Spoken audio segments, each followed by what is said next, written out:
أعوذ بالله من الشيطان الرجيم بسم الله الرحمن الرحيم وما أمروا إلا ليعبدوا الله مخلصين له الدين صدق الله العظيم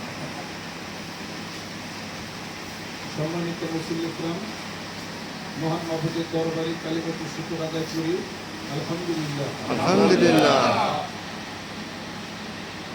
আজকে গতকাল পবিত্র ঈদুল ফিতরের নামাজের পরে আজকে আমরা জমার নামাজে একত্রিত হয়েছি। গতকাল আল্লাহ পাক আমাদেরকে যা দিয়েছেন, পুরস্কার দিয়েছেন, আলহামদুলিল্লাহ আলহামদুলিল্লাহ।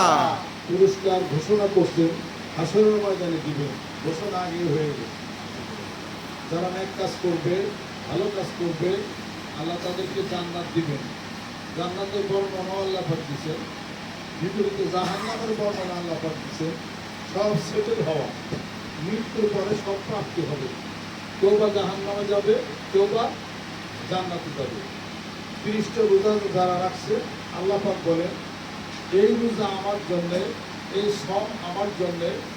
আমি আল্লাহ পাক আমার নিজের কুদরতের হাতে রোজাদারদেরকে আমি প্রতিদান দেব, অথবা আমি আল্লাহ পাক নিজেই তাদের প্রতিদান হইয়া যাব। আলহামদুলিল্লাহ আলহামদুলিল্লাহ। প্রতিদান গতকাল পাইছি, আলহামদুলিল্লাহ আলহামদুলিল্লাহ। এখন চোখে দেখার শুধু খালি বাকি। যারা রোজা রাখবো, আমরা যারা রোজা রাখবো, আমাদের জন্য একটা বেস্ট আল্লাহ তৈরি করছে। এই বেস্টের নাম হলো জান্নাতুল ফেরদাউস না, এই বেস্টের নাম হলো রাইয়ান। রাইয়ান নামক বেস্টকে আল্লাহ পাক রোজাদারদের জন্য রমজান মুবারকের মাসে ফেরেশতাদেরকে হুকুম করেন, ফেরেশতারা এই বেস্টে সাজাও। বেস্টে সাজানো শুরু হবে। আল্লাহ পাক বলবেন ফেরেশতারা, জানো কি এই বেস্টে জান্নাতে কে যাবে? তারাই যাবে যারা আমার রোজা রাখবে। সুবহানাল্লাহ সুবহানাল্লাহ। গতকাল আমরা প্রতিদান পাইছি, আলহামদুলিল্লাহ আলহামদুলিল্লাহ। 30টা রোজা রাখার সৌভাগ্য আল্লাহ পাক দিয়েছেন, তারাবির নামাজের সৌভাগ্য দিয়েছেন, সাহরি খাইছি, এরপরে ইফতার করেছি। যে ব্যক্তি রোজা রাখলো কিন্তু তারাবির নামাজ আদায় করলো না, তার রোজাটা এমন হয়ে গেল, একটা পাখির যদি 2টি দানা কেটে দেওয়া হয়, পাখিটা উঠতে পারে না। অতএব যে রোজা রাখলো, তারাবি করলো না, তার রোজাটা অমল হয়ে যায়। আমরা 2 দিনের রোজা রাখছি এবং তারাবির নামাজ আদায় করছি। রোজার দিনে কাইজে ঝগড়া করি নাই, বকাবাজি করি নাই। এই যত তর্ক বিতর্ক, কাইজে ঝগড়া সর্বদা রোজার পরে। অনেকে বলে না কি কোমরে রোজা বেশি দেখে, নলে তলে আমি ফ্যান মিলে করে ভালো করতে। রোজা নাই, রোজা রোজা করবো বানায়, রোজা যাই তার মানে তোমার যে আমি এই যে দেখাবো, এই যে হ্যান্ডান করবো, এইটা বাদ ধর্মা বলে রোজা। সুবহানাল্লাহ।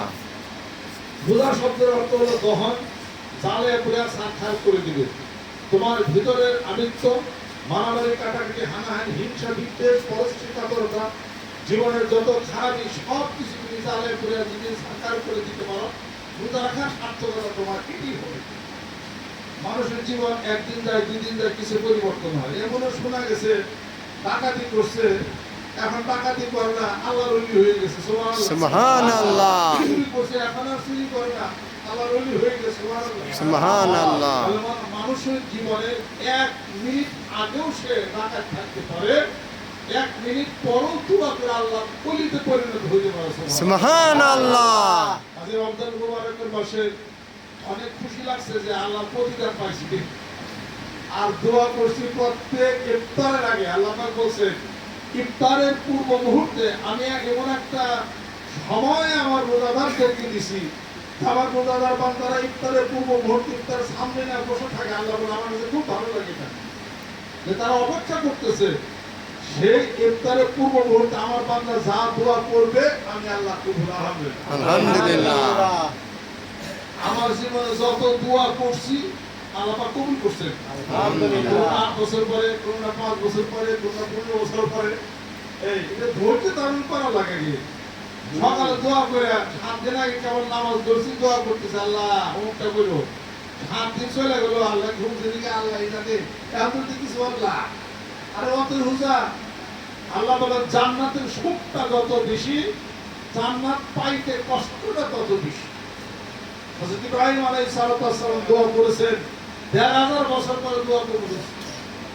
আমি কিছু দিন করে কিছু নামাজ পড়ে সকালে দোয়া করে বিয়ে আল্লাহ কবুল করবে। আল্লাহ পাক বলেন আমার রহমত আসতে দেরি, আমার গজব আসতে দেরি। একটা লোক একটা এলাকায় দুঃসম্পরাধ করলো, সাথে সাথে কি তার উপরে শাস্তি হয়? শাস্তি হয় না, একটা অপেক্ষা হয়। আল্লাহ পাক তাকে 1 দিন 2 দিন 3 দিন 10 দিন 1 বছর 2 বছর আল্লাহ দেখে যে আমার বান্দা তো ফিরে আসে। একবারে যখন আসেই না তখন আল্লাহ পাক বলে আনতামিলু মাইলান আযীমা, আমি চাই বান্দা তুমি সুমুখত হয়ে যাও, দূরে চলে যাও। এবার তারপরে শাস্তি ধীরে ধীরে নামা শুরু করে, তার রহমত আসতে এটাও আসতে একটু দেরি হয়, একটু আস্তে আস্তে হয়।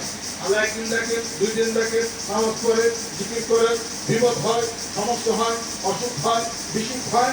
আল্লাহ দেখে আমার বান্দা ধৈর্য ধারণ করে, তবু আমার ধৈর্যই রয়েছে কি না, এবার আমাকে ছাড়েই না। তখন আল্লাহ পাক বলেন যে বান্দা আমি তোমার দিকে রাজি হয়ে গেলাম আর তোমাকে কবুল করে নিলাম।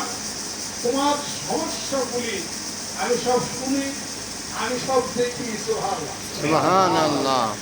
আল্লাহ বান্দার সাথে থাকেন, যা বলতেছেন শুনতেছেন।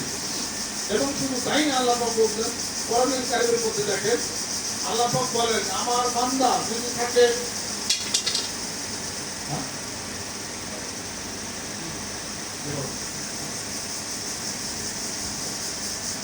যখন তোমরা 3 জন থাকো তার 4র্থ জন আমি আল্লাহ, যখন 4 জন থাকো তার 5ম জন আমি আল্লাহ। সুবহানাল্লাহ। যখন 2 জন থাকো 3 জন আমি। এটা মনে রেখে দিও, ইন্নী মাহাকুমা, আমি তোমাদের 2 জনের সাথে আছি। আল্লাহ পাক কোরআনের কারিমের মধ্যে বলেন হে মুসা, ফেরাউনের আল্লাহ ধরে ফেরাউন ইন্নাহু তাগা। মুসা বলতেছে আমার তো কথার জোরটা, আর ফেরাউন আমার তাড়া করে পাইলে তো আমার ক্ষতি মাইরা বলে আমার ভাই হারুন আমার সাথে যান, তাহলে হারুনে নিয়ে যাও, নবুয়ত দিয়ে দিলাম। তারপর আমি ভয় পাই তো আমার অনেক ক্ষতি করবো, যদি পাইলে একটা কিছু করে আল্লাহ পাক ভয় কথা দাও, আমি তোমার দেখতেছি তোমার দুজনে, আমি তোমার দুজনের সাথে আছি, কিছু করাবো না। সুবহানাল্লাহ। ওই আল্লাহ দেখেন কিনা, দেখেন, শুনেন কিনা, শুনেন, অন্তরের কথা জানেন কিনা, জানেন। ঘরে বসে শুনতে একা একা করে আল্লাহ ঠিক।